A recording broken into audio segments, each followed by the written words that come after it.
Gaho Shri Krishna Chaitanya Prabhu Nityananda Shri Advaita Gadadhar Shri Vasudeva Gaur Bhaktivinoda Ki Jai Shri Radha Krishna Gopi Gopinath Shama Kunda Radha Kunda Giri Govardhana Ki Jai Vrindavan Ki Jai Navadvip Dham Ki Jai Ganga Mai Ki Jai Yamun Mai Ki Jai Tulasi Devi Ki Jai Bhakti Devi Ki Jai Samaveda Bhaktivinoda Ki Jai Gaur Premanandi Hari Bol. All glories assembled devotees.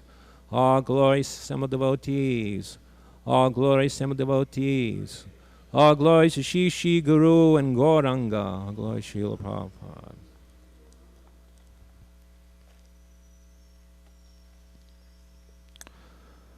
Om Namo Bhagavate Vasudevaya.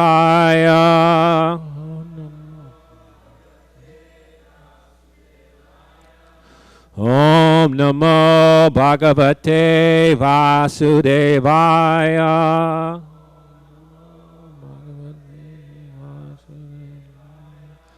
Om Namo Bhagavate Vasudevaya.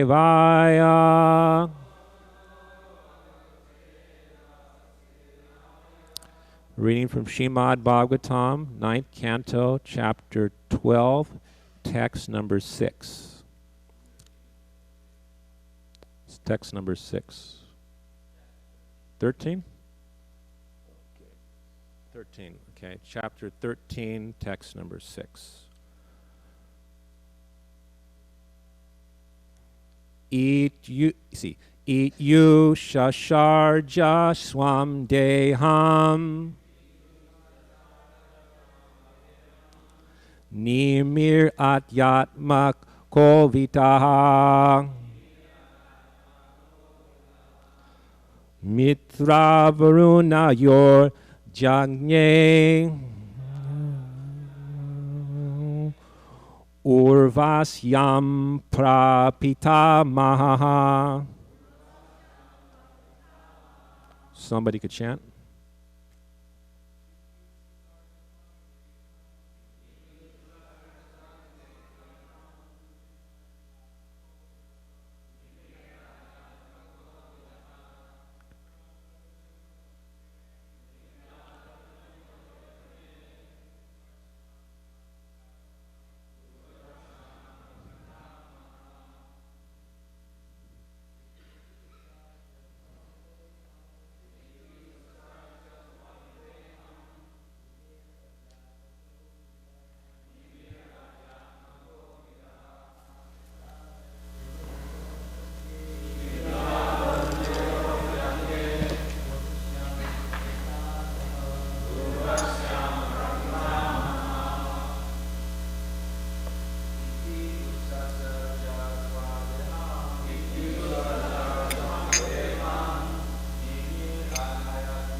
Okay, Mataji's.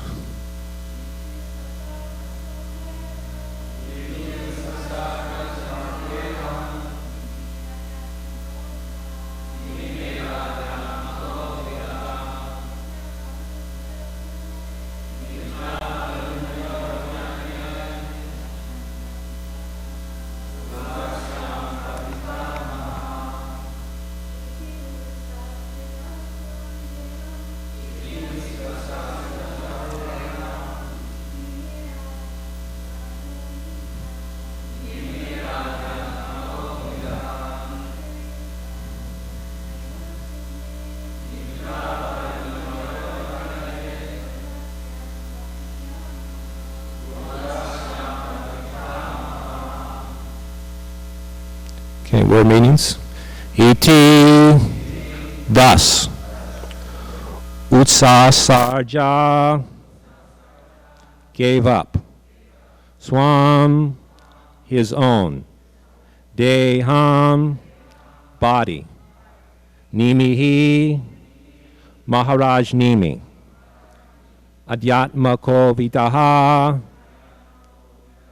fully conversant with spiritual knowledge. Mitra Varunayor. From the semen of Mitra and Varuna. Discharged from seeing the beauty of Urvasi. Jagde was born. Urvasyam, through Urvasi, a prostitute of the heavenly kingdom. Prapita Mahaha Vasista, who was known as the great-grandfather.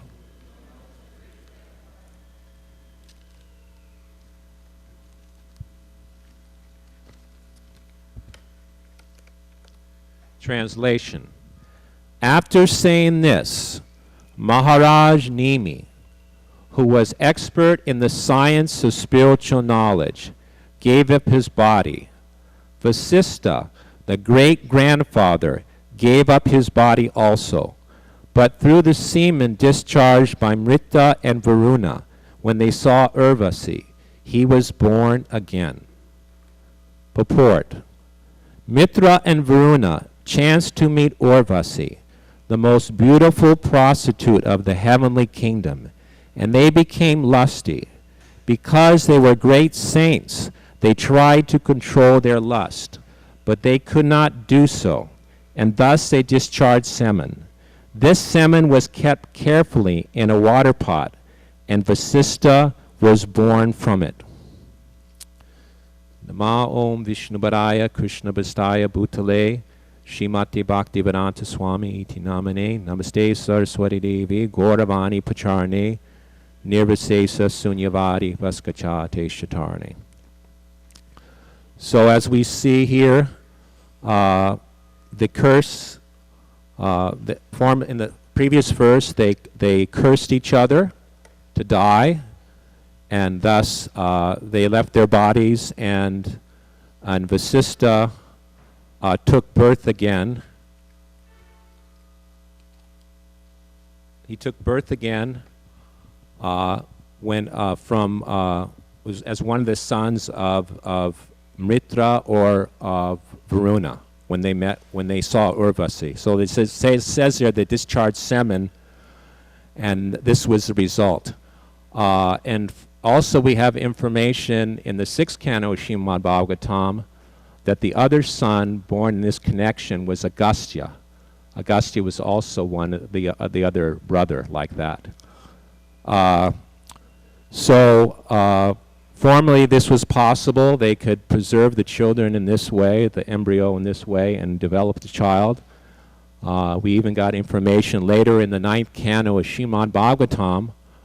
Then when Sharadwan, he also saw Urvasi, and he happened to chance by see her, and he discharged semen on some shara grass, and that became a boy and a girl named Kripa and Kripi.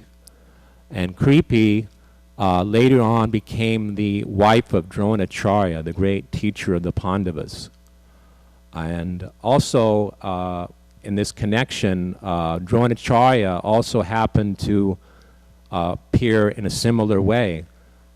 His father was Bharadwaja, one of the great 7 rishis, and he was taking bath in the Ganges, and he happened to meet Gritachi, another heavenly prostitute from the heavenly planets, and he also discharged semen, and that was kept in a water pot, so he became Dronacharya. So this was possible in Vedic culture, even in other ways, like Pritha Maharaj. Pritha Maharaj was born from the dead body of his father, Vena Maharaj. Vena Maharaj, as we know, was a very powerful king, but because of his mother was the daughter of death personified, he inquired the bad qualities of his maternal grandfather, and he became very demoniac, And so the sages ultimately cursed him to die. The Brahmins were so powerful that just by their cursing, just like as we see here, this cursing and counter-cursing is going on. So Nimi, he cursed Vasista, and because of that he died, and Vasista cursed Nimi, and he died. So they were very powerful formerly. So the sages, they cursed Avena Maharaj to die, but afterwards there was great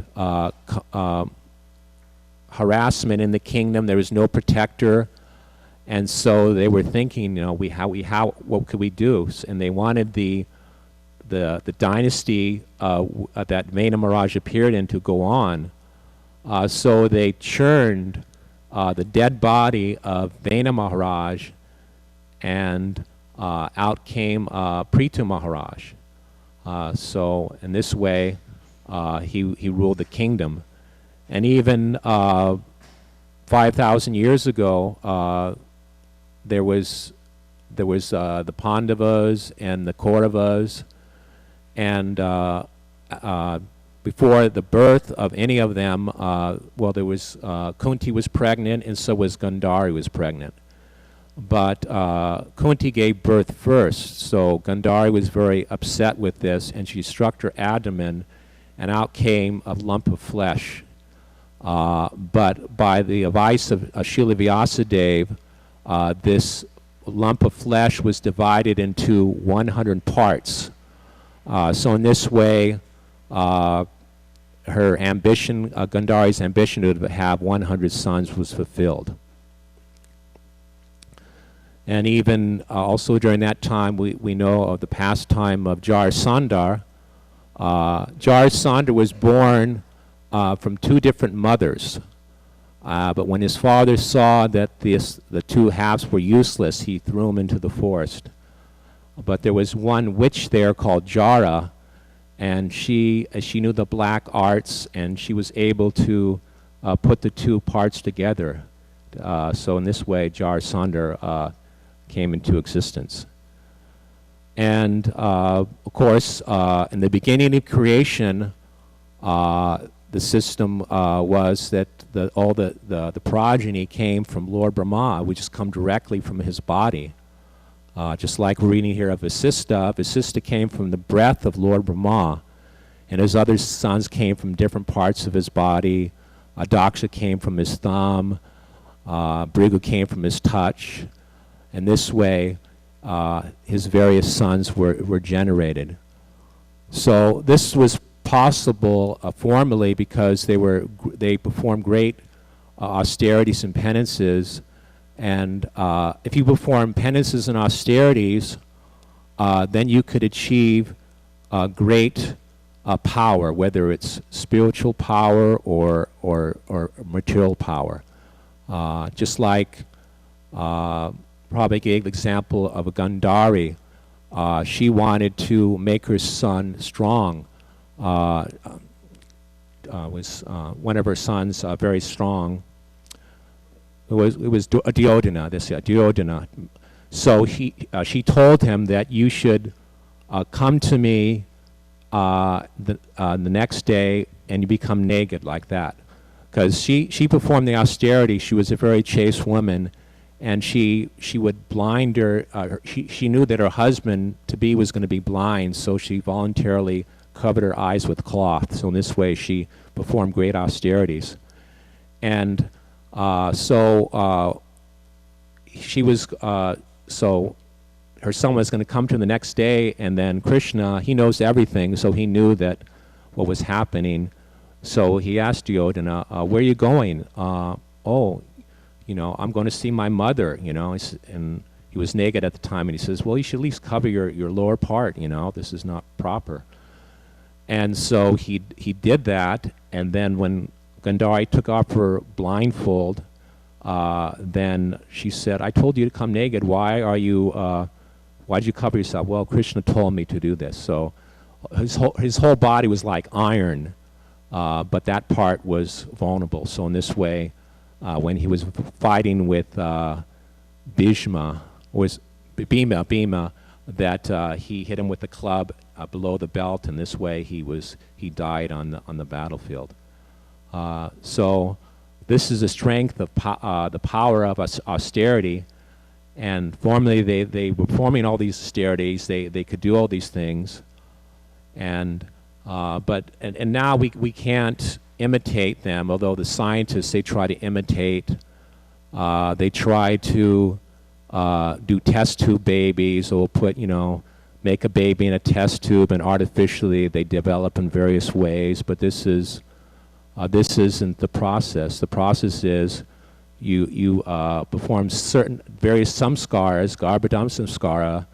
You chant mantras. You purify yourself. In this way, good children take birth. Otherwise, if you do something outside the garbhadam samskara, at best you'll get a sudra, or who knows what you'll get by these artificial means. So we have to follow the natural process. Just like in a few verses back, we were talking about one should perform the natural, engage in natural processes. So in this way, we have to act naturally, and then things will turn out nicely. So, so here we find that the sages, or the saints, they weren't perfect in their self-realization. Therefore, they became lusty like that, and they cannot control their lust. So this is, people are very much entangled in this material world. They're very lusty. Men are running after women, and women are running after men. But one who is surrendered unto Krishna, he is aloof from all these situations. Just like we have the example of a devotee as Dhira, one who is not disturbed in any type of circumstances, and the example Prabhupada gives of Lord Shiva. Lord Shiva, he is undisturbed. He had his wife Sati, who, because of her connection with her father, who blasphemed Lord Shiva, she gave up her body. She wanted nothing to do with her father. She gave up her body, and then later on she took birth as a daughter of the Himalayas. And during that time, the demigods needed a son to fight against, son of Lord Shiva, to fight against the demons. So in this way, they had a Parvati approach Lord Shiva in order to get a son. So in this way, he was there meditating with naked, and she went there and she touched his genitals, but he was not. He was unaffected because he is Dhira. He's undisturbed. He's always thinking of Krishna. So one who is surrendered to Krishna, always thinking of him, he's not disturbed in any circumstance. Just like with the example, another example of Ramananda Roy, he saw himself as an eternal servant of Krishna. He would, one of the things he would do is he would train dancing girls to dance in front of Lord Jagannath and show them how to dance. And it's stated there that he would also massage their bodies all over with oil and bathe their bodies, but he wouldn't feel any disturbance in his mind, because he saw himself as a servant of the gopis, and he saw the dancing girls as gopis, and he saw them as their maidservants. So even though he had a male body, his consciousness was so pure that he wasn't affected. And even Lord Chaitanya said of himself, he said, when he was talking about this in connection with Ramananda Roy, he said that myself, I'm in the renouncer order of life, and if I even hear the name of a woman, what to speak of seeing her, there's changes in my mind and my body. So of course we know that Krishna is beyond all this, you know. Krishna or Lord Chaitanya is beyond all this. Even what grandfather Bhishma, who is the greatest brahmachari, said that Krishna, he's undisturbed. He said he's in the midst of so many gopis during the rasa dance, but he's not disturbed. Just like, but I'm known as a great brahmachari, but I cannot be undisturbed in such a situation. So Krishna, so many beauties come from Krishna, just like one who makes sweetmeats. He's not affected by sweets like that. He's not super anxious to eat a sweet. So in this way, Krishna is unaffected by so many beautiful creations like that. So Ramananda Roy, who is beyond all these things, and Haridas Thakur, he was also beyond all these things. Even he was tempted, and various times, once some envious person wanted him to fall down, so he sent some prostitute there to make him fall down, but he said, just wait, and I have to finish my rounds, and then we could enjoy. But he was just channeled the whole night, and she would just hear that, and in this way, so many nights she would come and hear the holy name, and in this way she became purified, and she fell at the feet of Haridas Thakur and begged for forgiveness for she had some ulterior motive to have him fall down, but he took compassion upon her and gave her the holy name, and then he left that place, and after that she was known. Formerly she was a prostitute, now she was known as a great saintly person like that. And even Maya Devi herself, the illusionary energy of the Supreme Personality of Godhead, came at night to Haridas Thakur, and she tinged the whole atmosphere in a yellow effulgence. And she would display different bodily poses to Lord, to Haridas Thakur, that would bewilder even the mind of Lord Brahma. But Haridas Thakur was unaffected because he was totally absorbed in thoughts of Krishna and chanting the holy name. So all her endeavors were simply like the crying in the forest. Nobody hears it. It just has no use. So later on, after a few days, she said to Haridas Thakur that I am the illusionary energy of the Supreme Personality of Godhead, and I have come here to test you, like that. So formerly she was initiated into the chanting of Ram, and now she wanted to be initiated into the chanting of Hare Krishna. So in this way, Haridas Thakur told her to chant Hare Krishna like that. So Maya enchants the entire world. Indeed, people forget the ultimate goal of life, being dazzled by the attractions of the material world. But these attractions, material attractions, especially that of a woman, are meant for those who are not surrendered to Krishna. But those who are surrendered to Krishna, they are aloof. Daiviyesha gunamayi mama maya daratyaya mama eva ye prapanyante maiman etam tarantite. This divine energy of mind, consisting of the three modes of material nature, is very difficult to overcome. But those who have surrendered unto me can easily cross beyond it. So those personalities, they conquer over Maya. They cannot be influenced by Maya. So this is Maya's illusionary energy. She appears in these attractions in the material world. No matter whether you're a man or you're a woman, these attractions are there. Like Prabhupada mentioned in one lecture, he said, for man or woman means that which is enjoyable. And for man, woman is woman. And for woman, woman is man. So we should see it in that way. We should see these things as the allurements of the illusionary energy. We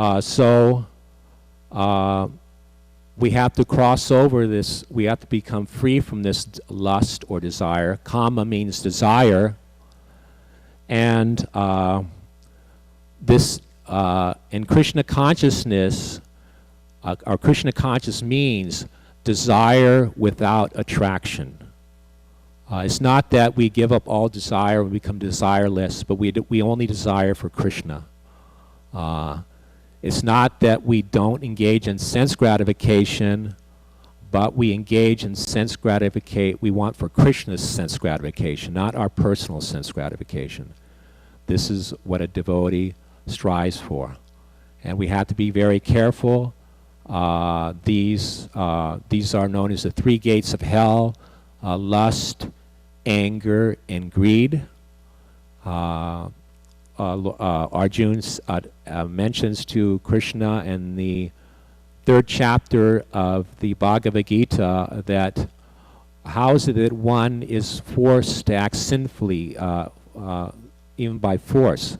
How is this? And Krishna says that it is lust only, Arjuna, which is born of contact with the material modes of passion, and later transformed into wrath, and which is the all-devouring sinful enemy of this world. So in this way, we become contaminated by contemplating the objects of the senses. One develops attachment. From attachment becomes lust, and from lust comes anger. So this anger comes from lust. Lust, or anger, is born of contact with passion and ignorance, like that. So in this way, so many things develop. So everyone in this material world is lusty, from the ant up to the higher forms of life. The ant is trying to lord it over in his way, and the big politician is trying to overlord it in his way. But they're all lusty. It's understood that anybody who takes birth in this material world is lusty. As Krishna says in the Bhagavad Gita, all living entities are born into delusion, overcome by the dualities of desire and hate. So this is the illusion of this material world, and we have to change this lust into love of Godhead, because formerly it was love, and then it was perverted into lusty desires. We instead of serving the body, we want to serve the hand. In other words, like the hand, instead of giving food to the stomach, the hand wants to enjoy separately. But if he does that, he'll simply be frustrated. So we have to give it to the source, and in this way, we'll become happy. So this is possible by engaging in devotional service, by purifying our senses. Then we will develop all these good qualities. This love will turn into, or this lust will turn into love, and all the various good qualities will become manifest. And simply by the process of devotional service, like in the 12th chapter of the Bhagavad Gita, Krishna mentions various different qualities of a devotee, and he mentions how those who are like this and like this, they are very dear to me. He mentions how they're equal in honor and dishonor. Devotee isn't concerned whether I'll be honored or not. He's a silent worker. He goes on with his service to Krishna, and it doesn't matter if people recognize him or not. He's simply happy to please Krishna. Whether he's comfortable or not comfortable, that is not his concern. If Krishna wants it, I must do it. That's his only concern. So he's free from honor and dishonor. He's determined to engage in devotional service. Just like in the Bhagavad Gita, the explanation is given there of the sparrow. The sparrow had its nest by the ocean, and the ocean took away her nest, and she was very disturbed, and she began to take water out of the ocean with her beak, thinking that I'm going to dry the ocean up and get my nest back. And people were laughing at her for her ridiculous endeavor. But when Garuda heard that his sister bird was in such a situation, he came and threatened the ocean to give back the nest. And so the nest was given back. So it says in that connection that God helps them who helps himself. So if we're determined, if we struggle very much, then Krishna will help us. We just have to do our best. We have to fight. Like Prabhupada mentions in connection with the temple in Bombay, how there was such a great fight, but we came out successful like that. So he mentioned there that if people come to fight with us, we must fight back. We must fight first. And depend on Krishna and give the credit to Krishna. Not that we think, I'm so powerful that I'm going to defeat this person. We shouldn't think like that. But we should do our best, and then Krishna will take care of things. So we should fight for Krishna. We shouldn't over-endeavor for material things, or just over-endeavor in general. We should do our service, or if we're a householder, we may have to make some money to support our family. But as Srila Prabhupada mentions in the Bhagavatam itself, he says that one shouldn't, as a householder, shouldn't work more than 8 hours a day. Not that he's working so hard to make money. No, we should, we should have enough time. We should take care of a family, but we should also have time to hear and chant about Krishna. Otherwise, our life is useless. It has no value. Simply, the hogs, dogs, camels, and asses, they're working so hard. But the human life is meant to search after knowledge of the absolute truth. So we shouldn't over-endeavor. And he also mentions about money. He says we shouldn't the devotee doesn't over-endeavor to attain money. If money is offered to him, he'll accept it, but he doesn't over-endeavor to accumulate large amounts of money. And a devotee engages in good association, and by good association, he develops attachment for devotional service. He's enthusiastic. Devotee is enthusiastic, and Prabhupada mentions also enthusiasm in a letter he wrote to Yogeshwar. He said that you should try to just do one thing. Devote your full time to simply one thing, and then your enthusiasm and talents will get bigger due to them being concentrated. So in this way, we should be enthusiastic in this way, not try to do so many things. As Prabhupada also mentioned one saying once, he said, jack of all trades, master of none. So a devotee is kind to everyone. He's not envious of anyone.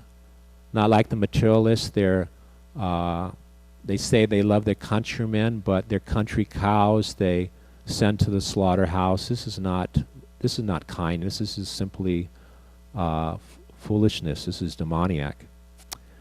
A devotee is silent. Silence means one only talks about Krishna. He's tolerant. He's forgiving. He's not an enemy to his enemy. If somebody is his enemy, he thinks that he's my enemy because of my past misdeeds, so let me just tolerate this. Better just to tolerate it. So he's patient, self-controlled. So in the 12th chapter, Krishna mentions so many of these qualities in so many different ways, many times repeating them in various ways. And he said that Prabhupada mentions in there that repetition is necessary when one is trying to emphasize the important points like that. So it's important, it's necessary that a devotee develops all these qualities in order to become Krishna conscious.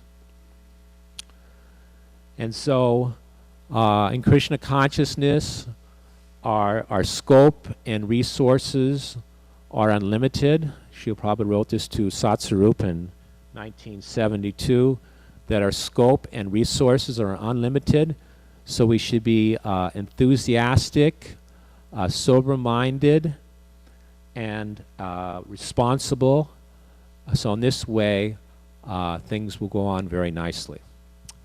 Okay, so I could stop there. Are any questions on any of these points? Yes, Brigupati?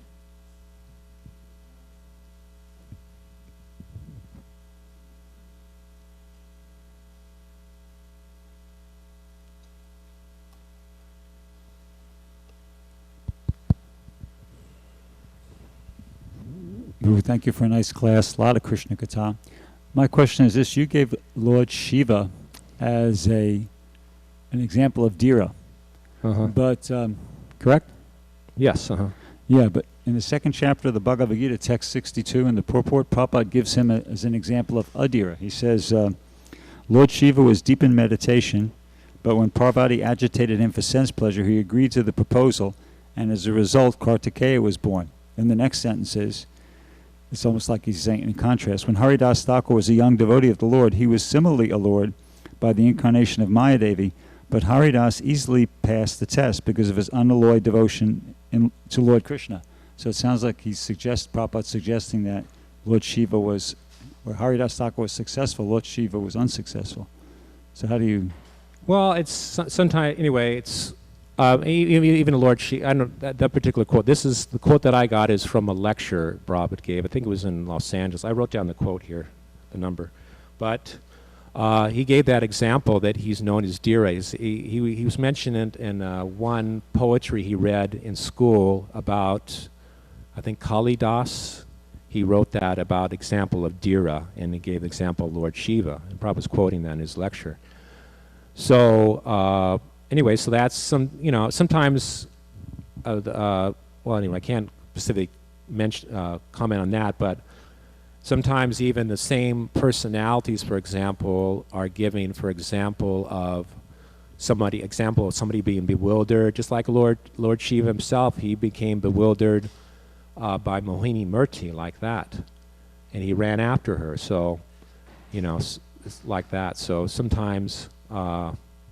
One personality is given example of somebody who's Dhira or not Dhira, like that. So they show different examples. But anyway, Prabhupada mentions that in that one lecture where he talks about how he heard about this example of Dhira when he was reading the poetry of Kalidas in school, like that.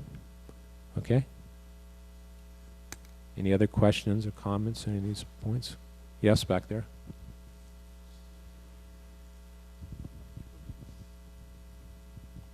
Hare Krishna Prabhu. These qualities of the devotee that you mentioned, is it something that we try to develop, or is it a side effect of development of bhakti? Are they parallel lines that we should follow them in parallel, or we shouldn't emphasize on the qualities? And what's that? I can't.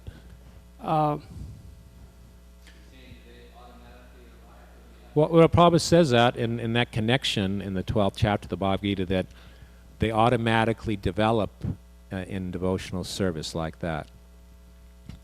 So just by engaging in devotional service, just like a devotee is automatically kind because he eats food that's only been offered to Krishna. So in this way, he's kind to all the animals. He doesn't kill the animals. He doesn't eat the animals.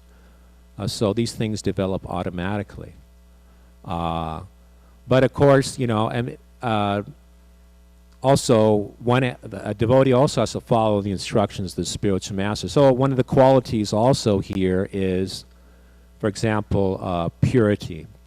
Krishna mentions one of the qualities of a devotee is purity, which Prabhupada defines as purity means taking bath at least 2 times a day, and it means purity means outside purity and inside purity, and that means taking bath at least twice a day and rising early in the morning and performing devotional service. So one can see that as how do these things automatically develop is by following the instructions of the spiritual master. One doesn't have to figure out, I have to read some self-help book to figure out how to develop these qualities. One simply has to follow the instructions of the spiritual master. And the spiritual master says, okay, you should take a bath so many times a day. should wake up early, attend Mangalarti. You should clean your room. You should do so many things to stay clean. By doing that, automatically you'll become clean. And so many of these instructions of kindness and tolerance, the spiritual master gives specific instructions on how to develop those. So one should follow that, and then automatically things will happen like that. Okay?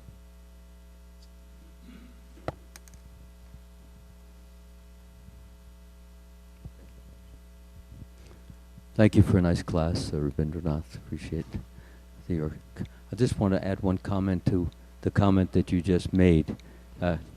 Pardon? Is it too loud? Can you hear me now? All right. Thank you. The point I wanted to make is that not to differ or to contradict what you were saying. It is more than just devotional service. There are different levels of devotional service. There are different developments from devotional service. Everybody who performs devotional service does not necessarily get the same result. And that's because when they perform devotional service, they also do it, different devotees do it differently. Some devotees do it indifferently. Some do it thoughtlessly. But let me preface this by saying all devotional service brings benefit. But what I'm trying to bring out is there are different degrees or different levels or different amounts of benefit according to the grace that Krishna bestows upon the devotee in connection with or in response to that service. So a devotee who performs devotional service indifferently or thoughtlessly or perfunctorily or carelessly, unlovingly, he will get one kind of a result. Another devotee does it very carefully, very thoughtfully, very warmly, very lovingly, very appreciatively. He will get a different type of result. So in regard to the question that was made, the person who I just mentioned as the second, yes, those virtues will naturally develop as a result of the grace that Krishna is bestowing upon that devotee who is serving with such affection and such appreciation. Whereas another devotee who doesn't really care about what he's doing, he's just doing it dutifully, he's just doing it thoughtlessly, he's just doing it as if he's doing the Lord a favor, he will get a different result. So he may not be developing any virtues for the time being until certain circumstances arise in his life which makes him realize what he's doing, how he's doing it, and as a result of that makes a change in his attitude, a change in his understanding, and a change in the way he performs his devotional service, which will then, as you mentioned, evoke or bring about the different virtues, the different qualities, which, as Srila Prabhupada says, come automatically. Yeah, that's correct. So, like Krishna, as Krishna says in the Bhagavad Gita, as they surrender unto me, I reward them accordingly. Yes. So if you, if you surrender to Krishna 1%, then that's how much he'll help you like that. And so it's, and when I'm talking, when I'm describing devotional service, of course we understand there's different levels, but when it says devotional service, it was my understanding when I'm referring to pure devotional service. That's ultimately it comes down to. If you don't, we should think pure devotional service. I should engage in devotional service. That means I should engage in pure devotional service, because otherwise you won't get the full effect like that. Okay, so we can stop there. Thank you very much. All glories to Shri Shri Guru and Gauranga.